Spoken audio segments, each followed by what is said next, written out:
Hey everyone, it is Habetler here bringing another video on Dragon Ball Z Dokkan Battle. We are on Global and we're going to be talking about a hot topic that a lot of you wanted me to cover and give you my thoughts on.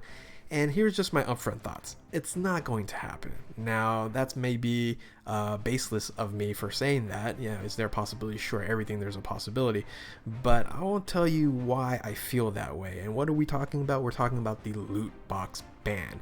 And I think that's a heavy wording for it. And I put a question mark there. And I shouldn't even use the word ban because this is just legislation talking about really something different, but I think it's a misconception for a banning of this transaction, this way of video game companies for making profit and income, and removing that and banning that might cause a lot of ripples that the bill really might not be looking into. So let's go ahead and dive into what this is all about. So if you haven't heard here, this is the Protecting Children from Abusive Games Act. Now that sounds great, right? This individual, the Senator Josh Hawley, is the one introducing this legislation, this bill. Now remember, this is this is a introduction. This isn't anything that's even come for a vote yet, or even anything near that yet. So he states that social media and video games prey on user addiction, siphoning our kids from attention from real world and extracting profits from fostering compulsive habits. No matter this business model advantages to the tech company or tech industry, one thing is clear: there is no excuse for exploiting children through such practices. When a game is designed for kids, game developers shouldn't be allowed to monetize addiction, and when kids play games designed for adults, they should be walled off from compulsive microtransactions. Now, a lot of this I do agree with, but also a lot of it I don't agree with, right? Yes, is there a limitation or something that should be in place for kids not to be spending $1,000 of money they don't have and running up their parents' credit cards?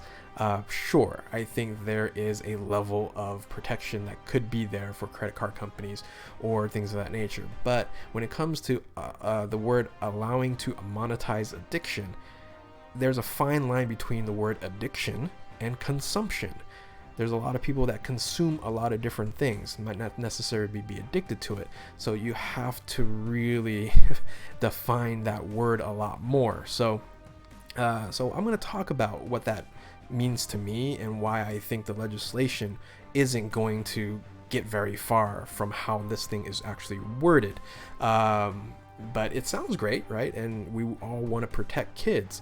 However, once again, it's something that it might be a lot of overreach on Josh Hawley's end. So who is Josh Hawley? Well, he is a freshman United States Senator from Missouri. So if you are in the state of Missouri or you want to contact the Missouri Senator's office, you can feel free to do that.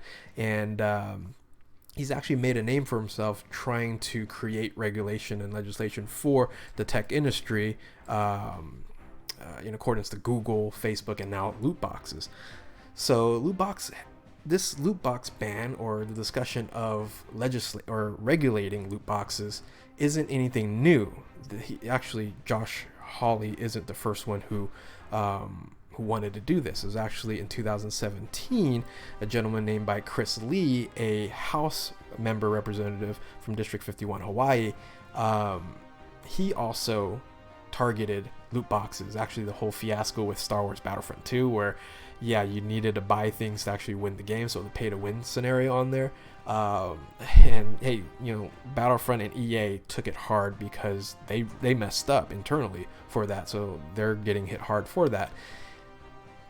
But Chris Lee wanted to make a age restriction for loot boxes under the age of 21 because of the gambling aspect of things, where you buy something you might not get what you want, right? So this was actually the initial focus on loot boxes. However, it didn't go through, right? So the House, I don't know if it went up for a vote, but I don't even know if it went to a vote. And the legislation did not even go through. So already that's a strike against this current legislation when the House isn't going further with this. And this individual is a Democrat. Josh Hawley is a Republican. whatever party you're a part of, this really doesn't matter, but it's a discussion on now both parties, is the loot box scenario here. So now, will this really go into validity of this Protecting Children Against Abusive Games Act? Well, it's not about banning loot boxes. This senator here, I think he has the right intentions. He's talking about kids and addiction. Whether you're talking about sugary products that kids consume and sodas or energy drinks, things of that nature, or now the whole vape situation, vape pens where you're not using tobacco, you're just doing smokeless tobacco or whatever it is, that's becoming crazy. And of just social media, how do you regulate these things, right? Do you ban sugar? Do you ban things that aren't nicotine, anything that's smoked regulated, right? Or social media in itself, or the internet? How do you do that? So this would be taking the first steps toward something of this nature, and that's something that the government does not want to overreach. The United States is based off of freedoms of choice, and if you start removing choice from the world, from the country, then that becomes an issue. Now, there are situations where kids are protected from acts or consumption, and that has been heavily regulated over the years.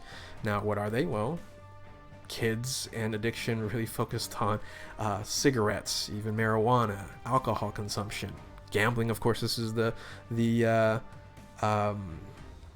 main focus, the comparison to loot boxes, driving, things of that nature. But where does the line cross between kids addiction and parental responsibility? Right? Parents really need to help their kids make better choices versus the government making the choices for the parents. I don't know if that makes sense. That's where this line is it going to be crossed based on this legislation? Does the government want to cross this line? Because where would it end if it's going to be an issue of banning certain video games or actions within the video games, right? So limiting loot boxes, I am okay for, right? You have to have an additional thumbprint or a couple different times saying, yes, I want to purchase this, or put a different passcode in, or alert to your cell phone or the parent's cell phone or email or something of that nature. I'm okay with having that extra wall to purchase in-game currency or to purchase a loot box. I'm okay with that. But banning a transaction might be overreaching and going too far, right? Guess what? All the stuff here that you see here, kids still do, right? But is quote unquote illegal. So where does the regulation end? Where does it stop? Well, let's say this whole thing passes and loot boxes become an issue where kids no longer can actually do it. Who's going to regulate this? Well, the regulation really is going to come from the Federal Trade Commission. And the only way the Federal Trade Commission can really talk to the video game companies and say, hey, you're doing something wrong, or yes, you have to take this down, or we are going to ban this practice from you, is does it fall into deceptive practices? Now, some people may argue that loot boxes are deceptive practices, but if done correctly, everyone has a choice. You do not have to purchase a loot box. Battlefront 2 besides the point there, but everything else, if you're looking at gacha games, or if you're looking at Dragon Ball Z Dokkan Battle, is what we're talking about here on the global side of things, is you don't have to purchase Dragon Stones. You can just be free to play. There's a lot of free to play options. There's a lot of free Dragon Stones that come. You just have to have the patience, and that's why the whole microtransaction world and loot boxes come into play, is because people just don't have the patience to wait for things to come out on a timely basis. So the question is, will loot boxes fall into deceptive practices? Is it a false misrepresentation? Is it misleading price claims? Does it have sales without adequate disclosure? Is it bait and switch techniques? Is it failure to honor warranties? Now, if it does fall into this, then yeah, the FTC has a case against loot boxes, and can loot boxes be banned because of that? Sure. But video game companies are smart enough to say, okay, well, we'll follow these rules and everything will be fine. There's nothing to ban. So, but will it even get this far? No, because we already know Chris Lee gave this a shot just to put an age limit on loot boxes, and that didn't go through. Now, completely removing or blocking loot boxes from transactions from kids, it's a good intention, but the regulation from that in private homes on the internet. Now, if you had to go somewhere, like you had to go to a store to actually do this, and yeah, you can't allow kids to come in to actually do it. But this is in the privacy of our homes. This is a privacy in the public. So in the public arena, and it's online. How can they ever regulate this? Well, yeah, unless we fall into a sovereign nation of you can't do this, you can't do that, and that's it. It's gonna fall into that overreach, and I don't think the government's gonna even want to touch this. So where does it fall with Dokkan Battle? Like I said in the beginning of this video, it's not going to go anywhere. If it does, I'll eat crow and it will be very sad. But if it does even get implemented, it will take years upon years upon years, and who knows if Dragon Ball is going to be around before something like this can be implemented through the channels of the United States government. So right now it is just a legislation, it is just a bill that's being introduced. It hasn't even caught wind yet. So but with all this media, with all this attention, it might. But with the history being showed with Chris Lee's initial proposal, and once again, it's probably not going to go very far. But anyway, those are my thoughts. And will loot boxes get banned? No. Will loot boxes change? Probably.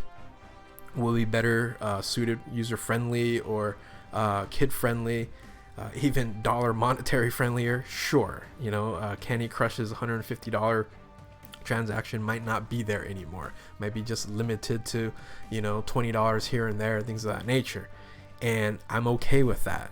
So some sort of limitation regulation is fine, but a full ban and a complete change in what we're focusing on is Dokkan Battle, not gonna happen. Don't worry, get back to playing the game. If you do want to spend your hard-earned money on entertainment on Dragonstones, feel free to. It's your choice. That's the freedom that has been allotted to you, and enjoy that. If you don't want to do it, don't do it. That's okay. This is a very free-to-play friendly game now, especially with 4 years worth of content. Start over and do a reroll. I do a lot of giveaways. So anyway, with that, hopefully you guys enjoy this video, and you guys kind of see my point on this whole loot box ban. So with that, if you are new to my channel, like, subscribe, comment below, do all that good stuff, and thank you guys for watching. Keep on Dokkaning. We'll catch you next time.